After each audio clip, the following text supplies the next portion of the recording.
Well, it's the second day of the semifinals. I'm in Shanghai right now with coverage presented by Mobalytics to talk to Azael himself.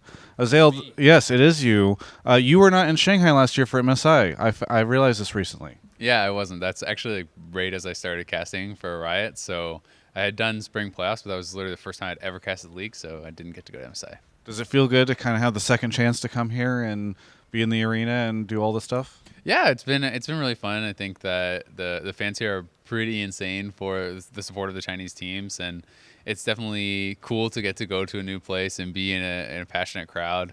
But I'm also missing home a bit because we've been here for so long, so I'm kind of looking forward to go back to. Yeah. And you have, are you sticking around for another week for finals? Yep. So I'm gonna be staying for finals. I'm not quite sure yet what I'm doing or whatever, but I'm gonna be here. I'll do something. Yeah. You might help people find their seats or something. You're like, oh, yes, it's over here. It's over here. Yeah, maybe I'll run some coffees. You know, do some interviews with washed up reporters. That's great. That's great. All right, let's move on. All right, so one interesting thing. So you were on the analyst desk yesterday, and you're on the analyst desk again today. The only people I ever know that seem to do the back-to-back is Dash. So what causes you to be on the analyst desk so much? Well, it's not the most exciting answer yesterday. DeFisher was sick, so I was filling in for him. I was supposed to do it today, but yeah, that's about it. Do you guys go check on him at all, or is he just like somewhere in a hotel room, like slowly falling apart? No, he's here. I mean, he's here. He's just coughing, and he sounded like shit, so he wasn't going to be on the broadcast. But he's going to be on the desk today, so he's okay. He's just everyone kind of wants to stay away from him so they don't get sick because getting sick on the road's pretty miserable. Are you guys putting him at the end of the analyst desk, like keeping him far away in a quarantine? Will he have a mask? That would be kind of cool. I think he's actually in the middle, but I have someone in between me and him. Kobe's like my buffer.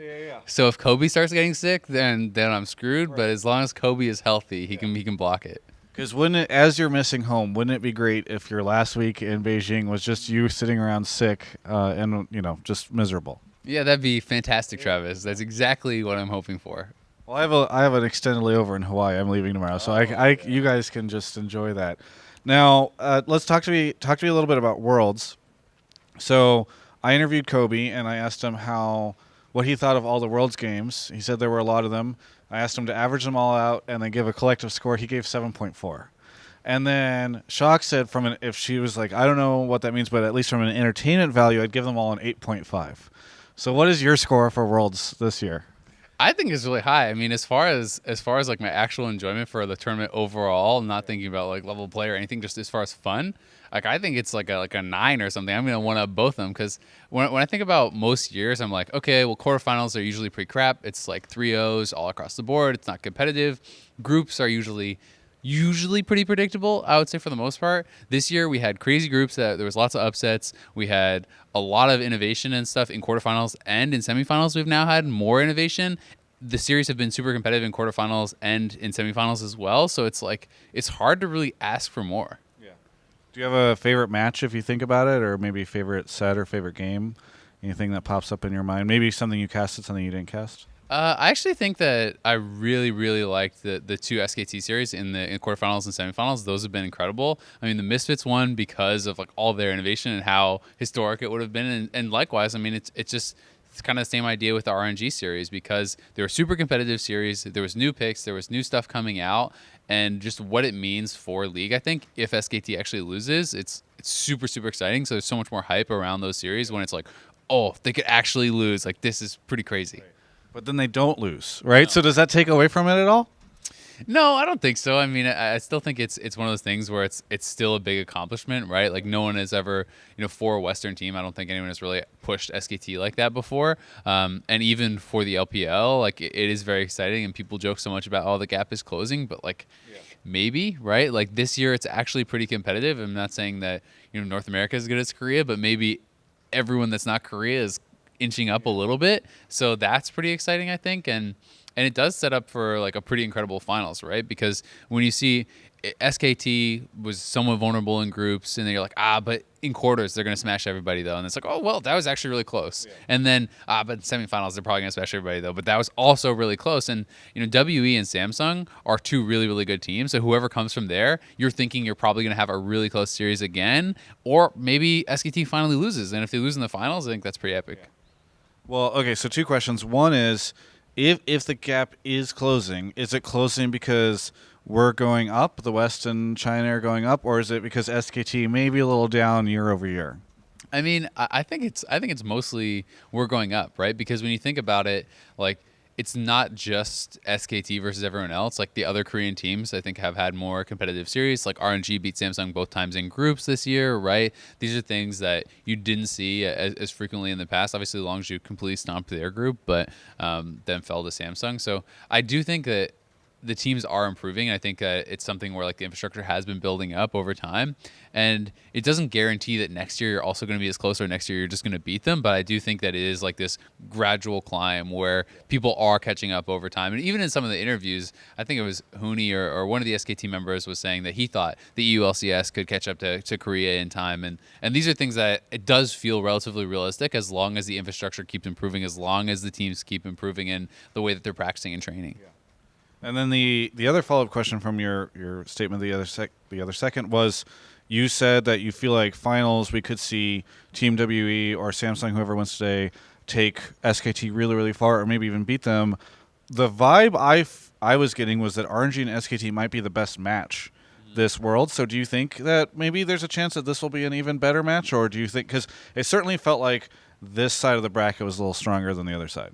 So I think as far as like when you're taking it in consideration, like what's the most exciting, I think this was the most exciting possible matchup as far as history. It's Uzi versus Faker. It's in China with this all Chinese team, and Uzi's never won a championship, and he's playing against the greatest player ever and the greatest team ever. So like the history wise and all that, I think it's hard to match that build up no matter what the finals is. But I do think that Samsung, with how they showed in the quarterfinals, like if they can match that levels of improvement, I mean, a lot of this is going to be based off how they play today. But if Samsung come out, look really strong, blast WE, they could be just the favorites going into the finals, right? Because they looked really good against Longzhu, who was supposed to be the favorites. And yes, you can say, oh, Longzhu choked, but you also have to give credit to Samsung's preparation and how well they executed. So I definitely think that there's a world in which, Samsung wins and is the favorite and maybe even just beats SKT in the finals. Okay, what if Team WE wins and then beats SKT in the finals? Does that mean that TSM had the hardest group and that they deserved to be able to get to semifinals? Yes, of course, of course. That's exactly what it means. The math checks out. Yes. Won a game over WE, so they in fact are equal to the world champions. I needed to make sure that this could hit front page Reddit, and you just did that for me. So thank you. I just needed that one little line. Thank you. How's China been for you? Because you said that you're kind of missing home. I mean, it's good. I think just any time when you're on the road for this long, it's like I miss my dog, I miss my girlfriend, I miss my cats. Like I am a homebody, right? So it's one of those things where I just like being at home and being away this long. Like it kind of gets old just being in a hotel every single night. But it has been really fun going out and seeing some of the different things and doing some of the shopping. We got to go and do a little touring around, which was pretty cool. So I do enjoy the sightseeing and whatnot. But I just like. It would be super nice if you could go home to your own house and then like on the work days and whatnot. But A month is a long time. It'll be about a month for you, right? all told, it's gonna be like 5.5 weeks or something. I'll have been here, so yeah, going on a month and a half. Yeah. Oh boy. Yeah, it'll just be a month for me. This is the secret. You just got to bail out. If you can make the 4 weeks is way more manageable than the 5, I think. So, who's going to win the World of Warcraft championships at BlizzCon next week? So I don't even know any of the teams anymore because the only person I actually check on is my friend CD, who's one of my old teammates, and I know he didn't qualify, so I don't even know who's in it anymore. So Is it going to be the Koreans? probably not. I think Europe's supposed to be the best now. So at least in that game, there's actually like turnover of region strength. There is, man. I mean, when I was still playing, like NA and EU were, I think, probably better than Korea, but there were some of the best Korean teams who like could compete, so it was actually pretty even across the board. But yeah, I don't really follow much anymore other than to just like watch my friends' games, but that's about it. Is League just all too consuming? Like there's just too much to follow here? It's actually taking over my whole life. It's like before I was doing league casting, I still watched regular sports and I still watched like other games and whatnot. But more and more and more, it just eats up more of my time. It's like, oh, now I don't watch basketball anymore. Oh, now I don't watch hockey anymore. Oh, because there's LCK to watch, there's LPL to watch, there's EULCS, NALCS. There's, especially when we were on best of threes, there's so many games, even just watching your own region, because you cast the day and you do your half of the stream, but you didn't even see the other like 6 games on the other half of the stream. Yeah. So even just for NALCS, you end up having to watch tons of extra games. Then you want to catch up on all the other regions. So there's just like not a lot of time to do other things. Struggle. Have you gotten to the point yet where any of your pets are named after League of Legends characters? Yeah, my dog is named Daisy. Okay. Well, and is that intentional? It's like it's straddling the line, Okay. right? So You it's blur like, it, so no one's. Some people will think, if they think it's cool, they'll think like, oh, it's a League of Legends character. If not, then you're safe. exactly. It's the perfect name, right? It's like it's one of those things like with a video game T-shirt, right? If you just have a logo or something and someone recognizes it, you're like, oh, that's pretty cool. It doesn't have to be like I love video games. Yeah. All right. What specifically about China? Because we were talking before. This is not your first time doing an esports event in China, but it is your first time doing League of Legends esports events in China. What has it been like for you to experience like the esports side here at League of Legends, have the audience, et cetera, the fans? I mean, it's pretty crazy. Like definitely when I came before, it was as a WoW pro playing like essentially the BlizzCon. But they called it like the World Championship. It was the year that they didn't have BlizzCon. They moved it to China, and that was pretty crazy because China loves Warcraft and all Warcraft things. So there's definitely like got a glimpse into how hardcore the fans are, but this is just on a bigger level, right? There's just so many more of the fans. You can see like how much they love the stars on the teams, and even like Frostkern, right? Because she's known here. Yeah. Seeing all the fangirls and fans and stuff going around and freaking out when they see her is kind of crazy. Because I think it's very different from NA. It's not that people don't get recognized or that no one wants to take a picture with a caster or a player or anything, but it just seems like way more hardcore here because people are like freaking out when they see their favorite fans, and the fans are like coming and camping out at hotels overnight and stuff, hoping to catch them. So it's on another level. Very, very good. Well, is there anything that you want to say to any of the fans out there? Not too much, I guess. Thank you very much for tuning into the games. I hope you guys have been enjoying the World Championship. Hope you guys have been enjoying the casting and all the work. And yeah, I appreciate the sport. Very good. Well, thank you so much for the interview. For everyone else, you can check out the rest of our coverage of all things esports right here on my YouTube channel. Oh, hello. I didn't see you there. I actually just got back to the hotel after going to the venue for some interviews, and I'm actually just checking out the new Mobalytics esports site. That's right. You've heard me talk to you about how they help you figure out your strengths and weaknesses, but they've just launched this new thing for Worlds. There's so much functionality. Let me tell you about it. It's got schedules for the games, and I know a lot of you hate spoilers. There's actually a spoiler tag that changes the functionality of the site to hide results, etc. So if that's what you're interested in, you've got that. There are pre-game analytics and analysis for matches before they even start. There are post-game breakdowns, builds, and more advanced stats, including analytics using Mobalytics' specific formula. There's even a section dedicated to champions themselves.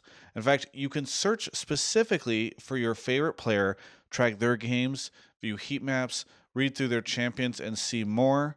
And finally, by the way, if watching these videos is too taxing, Mobalytics actually has transcribed many of my world interviews for your reading pleasure. So be sure to check it out. It's got all sorts of cool stuff on it. Explore the site. It's esports.mobalytics.gg. And by the way, thanks for watching this video. You can actually sign up for their service if you want to get better at League of Legends over at mobalytics.gg/Travis.